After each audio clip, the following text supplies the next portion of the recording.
8h21 en ce samedi, un autre cas de cybersécurité. Et cette fois, on vous parle d'élus, de fonctionnaires qui sont visés.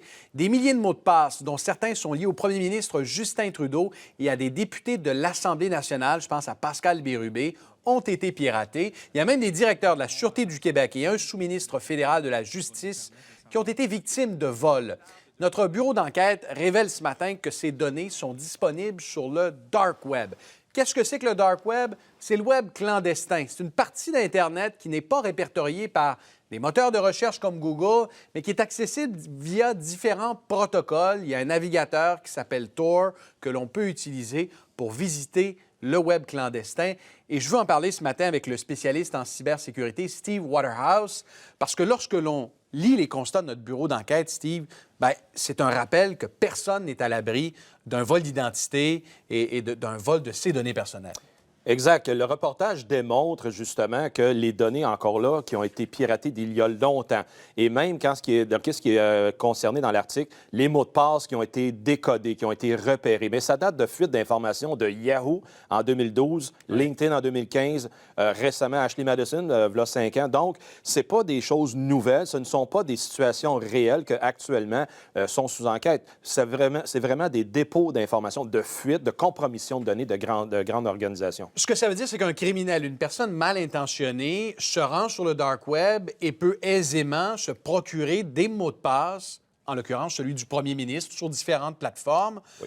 Et éventuellement, si ces mots de passe-là n'ont pas été changés, il peut y accéder? Exactement, parce que c'est ça l'enjeu. Si les gens ne portent pas attention lorsqu'il y a des divulgations d'informations, et comme souvent sur cette tribune ici et sur d'autres, des gens comme moi dans la profession, on l'a dénoncé, qu'il y a eu des fuites d'informations spécifiques des fois générales, et c'est là que les gens, il faut qu'ils prennent conscience qu'il doit y avoir un changement de mot de passe qui doit s'effectuer. Ça fait partie du cycle de cyberhygiène, de bien entretenir les accès qu'on a sur les fréquence? À une fréquence, des fois, qui peut-être, on peut se dire à l'année, aux 6 mois, oui, on peut se dicter ça, mais surtout lorsqu'il y a des compromissions, lorsqu'on se fait annoncer qu'un site spécifique a été compromis, il y a des fuites de données, bien, si on a un compte avec cette organisation-là, immédiatement, le changer parce que ça donne l'occasion des faussaires que lorsque la fuite d'informations elle est accessible, ils prennent le mot de passe, l'adresse de courriel liée à ce mot de passe-là pour, après ça, faire des tentatives d'accès systématiques. Je vais faire une confession. C'est peut-être pas une bonne idée de le faire en ondes, Steve, mais mes mots de passe, là, c'est pas mal toute la même affaire sur toutes les plateformes parce qu'il y a tellement de plateformes, de réseaux sociaux que là, à un moment donné, il nous faut des trucs. Oui.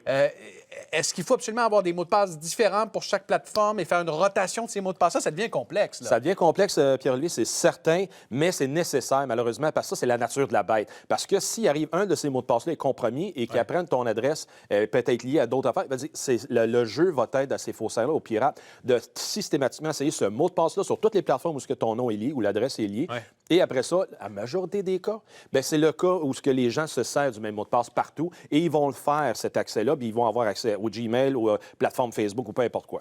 On a des services de renseignement au Canada.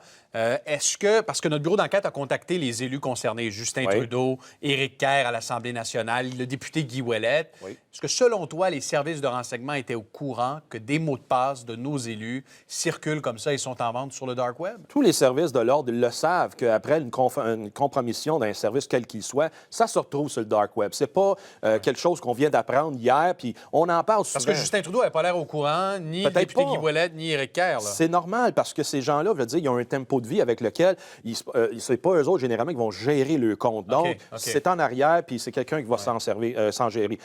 On pourrait partir une recherche, toi et moi, là, puis on risque de trouver nos mots de passe, nos informations là-dedans. J'inclus moi, parce que, je veux dire, on n'est pas à l'abri d'une compagnie chez qui c'est hébergé, qu'eux autres vont demander à avoir nos comptes. Puis ça m'arrive présentement, j'en ai des comptes qui sont sous attaque soutenue, de remplir les boîtes de courriel, d'essayer d'avoir accès à un compte de messagerie. Donc, c'est pas parce qu'on est dans le domaine qu'on est exempt. C'est pas parce qu'on est premier ministre qu'on est exempt de ça. Enfin, Steve, je me demande qui pourrait se procurer ces données-là? Qui va se rendre sur le Dark Web, va acheter des mots de passe et à quelle fin surtout? à des fins, justement, de fraude financière, des fins de compromission d'identité. On ne peut pas se donner l'identité du premier ministre nécessairement, mais il y en existe d'autres Justin Trudeau sur la planète. Donc, c'est de prendre des identités qui ressemblent un peu à un et à l'autre, et après ça, de faire encore une fois de la fraude financière. C'est toujours le premier objectif. Et de ce fait, c'est de suivre son hygiène là-dedans, c'est de s'assurer qu'on n'utilise pas le même mot de passe sur toutes les plateformes que l'on a. Un gestionnaire de mot de passe, Pierre-Olivier, ça devient une nécessité en 2020 pour être capable de gérer toutes ces disparités. Les conseils sont lancés, Steve, et c'est toujours pertinent de le rappeler, surtout avec ces révélations de notre bureau d'enquête. Je te souhaite un bon week-end. Toi aussi, merci. Merci.